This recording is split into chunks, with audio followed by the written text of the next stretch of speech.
Assalamu alaikum guys, welcome to my channel and be learning. Today our topic is what is power factor. दोस्तों power factor एक बहुत ही important चीज़ है हमारे electrical system में। आज हम इसको समझेंगे कि पावर फैक्टर क्या होता है। सबसे पहले हम पावर फैक्टर की डेफिनेशन देखेंगे। पावर फैक्टर की 3 डेफिनेशंस हैं।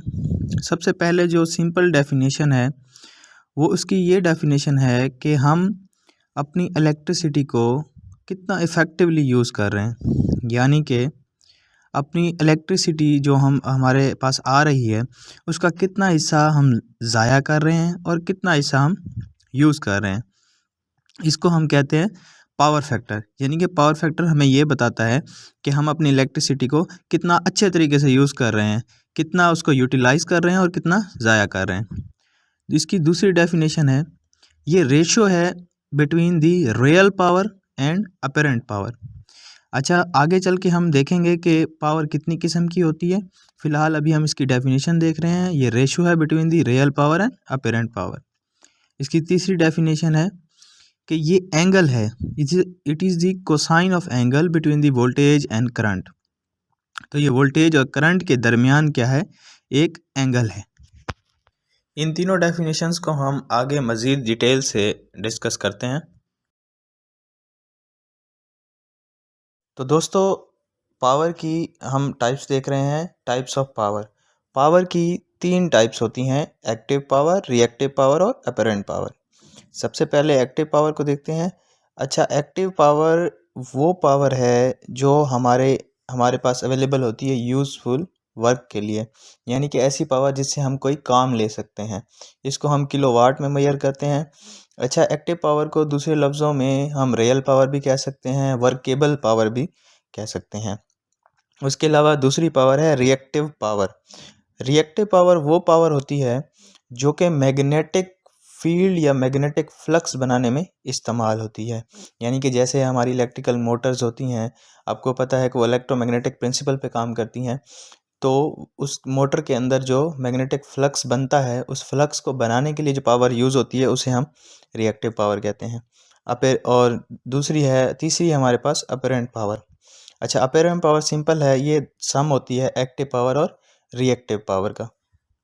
रिएक्टिव पावर को हम केवीआर में मेजर करते हैं, जबकि अपरेंट पावर को हम केवीए में मेजर करते हैं।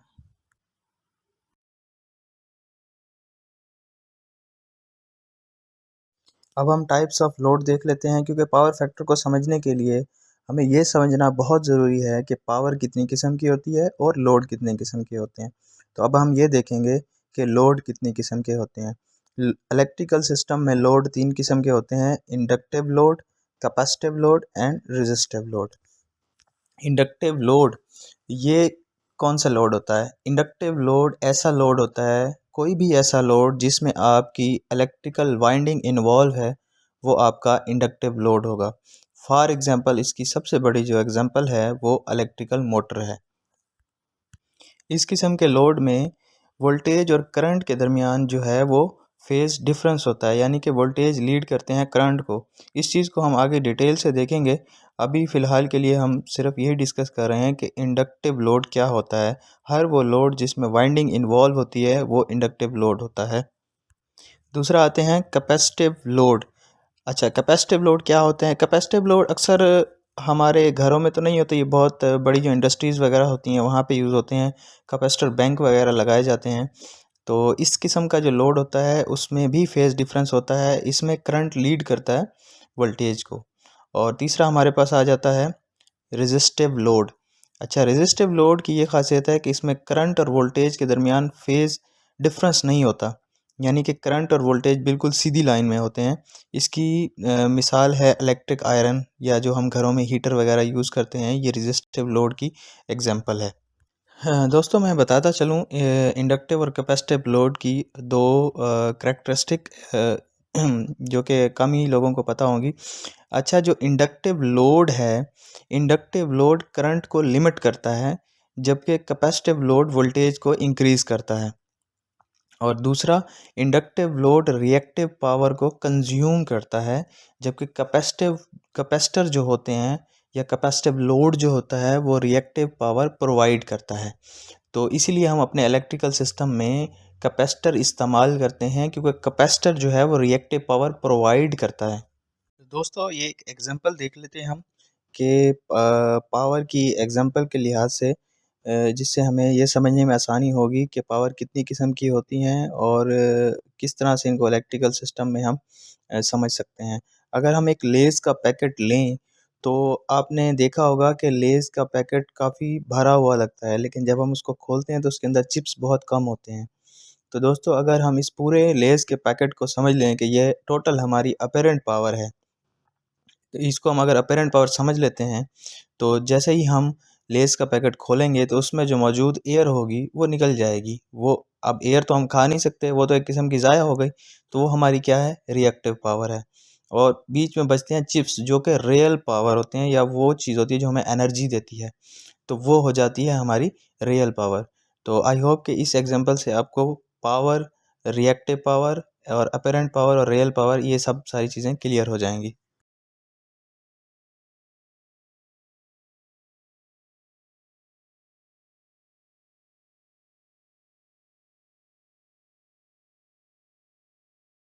दोस्तों अब हम पावर फैक्टर की टाइप्स देख लेते हैं। जैसा कि अब हम समझ चुके हैं कि पावर कितनी किस्म की होती है, लोड कितनी किस्म के होते हैं, हमने पावर फैक्टर की डेफिनेशन भी देख ली है।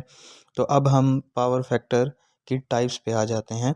पावर फैक्टर की बेसिकली दो टाइप्स होती हैं, लैगिंग पावर फैक्टर और लीडिंग पावर फैक्टर।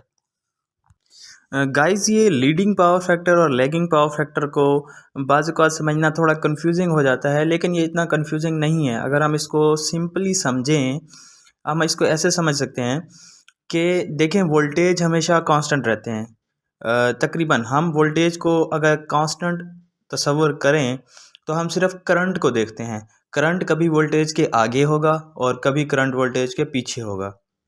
जब करंट वोल्टेज के आगे होगा तो उसको हम लीडिंग पावर फैक्टर कहेंगे, और जब करंट वोल्टेज से पीछे होगा तो उसको हम लैगिंग पावर फैक्टर कहेंगे। यानी कि आप ये समझ लें कि जब लीडिंग का वर्ड आएगा तो करंट आगे होगा, और जब लैगिंग का वर्ड आएगा तो करंट पीछे होगा, क्योंकि वोल्टेज तो हम कांस्टेंट रखते हैं। अच्छा, जो लीडिंग पावर फैक्टर होता है, इसमें क्या होता है, इन दिस कंडीशन वोल्टेज जो हैं वो करंट को लीड कर रहे होते हैं, यानी कि करंट जो है वो पीछे होता है। तो दोस्तों जो लीडिंग पावर फैक्टर है, इसका साइन जो है वो यूजुअली नेगेटिव होता है, और जो लैगिंग पावर फैक्टर होता है उसका साइन जो है वो पॉजिटिव होता है। जो लीडिंग पावर फैक्टर है वो हमारे जो कैपेसिटिव लोड होता है वो जनरेट करते हैं, जबकि जो लैगिंग पावर फैक्टर है वो हमारे इंडक्टिव लोड, जैसे कि इलेक्ट्रिकल मोटर्स या कोई भी ऐसा लोड जिसमें इलेक्ट्रिकल वाइंडिंग इन्वॉल्व है, वो हमारे लैगिंग पावर फैक्टर प्रोड्यूस करते हैं, जिसका साइन पॉजिटिव होता है। और सबसे जो आइडियल पावर फैक्टर होता है वो यूनिटी होता है, यानी कि 1 होता है। ना तो बहुत ज़्यादा लीडिंग पावर फैक्टर हमारे लिए अच्छा होता है, और ना ही बहुत ज़्यादा लैगिंग पावर फैक्टर हमारे लिए अच्छा होता है, क्योंकि दोनों ही सूरतों में हम अपनी इलेक्ट्रिसिटी को वेस्ट करते हैं। तो सबसे आइडियल जो है 1 है, और अगर 1 नहीं होता तो 1 के करीब तरीन हमें पॉजिटिव साइड पे रहना होता है, यानी कि 0.8, 0.9, 0.95। और जैसा कि आप जानते हैं कि कैपेसिटिव लोड तो ना होने के बराबर होते हैं तकरीबन, और हमारा जो टोटल लोड होता है इंडस्ट्रीज़ में वो इंडक्टिव ही होता है।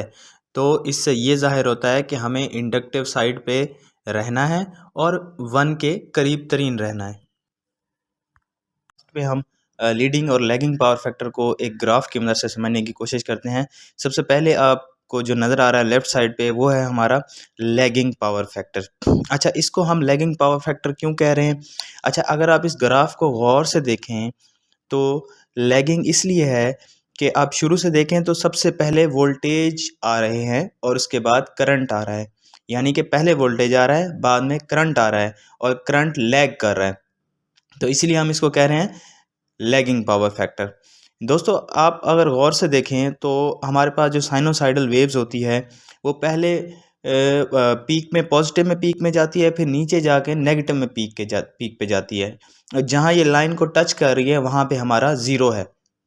तो अगर हम वोल्टेज को देखें तो वोल्टेज जब लाइन पे नीचे आकर टच हो रहे हैं तो वो हमारा ज़ीरो है, और आगे देखें जो ब्लैक कलर की लाइन है, जब वो हमारे मेन एक्स एक्सिस पे आकर टच करती है तो वो उसका ज़ीरो है। तो आप देख सकते हैं कि पहले जो है वो वोल्टेज का ज़ीरो आ रहा है और बाद में जो है वो करंट का ज़ीरो आ रहा है। तो इसका मतलब ये है कि करंट जो है वो लैग कर रहा है। अगर दूसरी तरफ हम देखें लीडिंग पावर फैक्टर में, तो लीडिंग पावर फैक्टर में आप देख लें कि पहले जो है वो करंट का ज़ीरो आ रहा है या और बाद में जो है वो वोल्टेज का ज़ीरो आ रहा है, यानी कि वोल्टेज अपने पीक पॉजिटिव पे जाके नीचे नेगेटिव पे जा रहा है। तो बाद में वोल्टेज का ज़ीरो आ रहा है और पहले करंट का ज़ीरो आ रहा है, तो इसलिए ये लीडिंग पावर फैक्टर है। तो दोस्तों मैं ये बताता चलूँ कि जो रेजिस्टिव लोड होते हैं उनमें वोल्टेज और करंट के दरमियान आप ये जो दो लाइनें देख रहे हैं और इन दो लाइनों में जो डिफरेंस है, ये डिफरेंस जितना कम होगा उतना ही हमारा पावर फैक्टर अच्छा होगा। जो रेजिस्टिव लोड है उसमें हमारे ये डिफरेंस नहीं होता।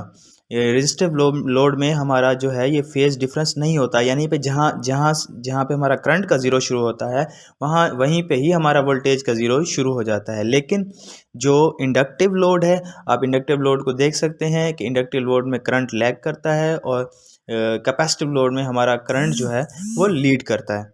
इंडक्टिव और कैपेसिटिव लोड दोनों ही जो है वो फेज़ डिफरेंस या फेज़ एंगल में डिफरेंस क्रिएट करते हैं। तो दोस्तों क्योंकि पावर फैक्टर cos फाई होता है, तो अगर cos फाई 0 होगा तो cos फाई 0 1 के बराबर होता है, यानी कि cos 0 हमारा आइडियल पावर फैक्टर है।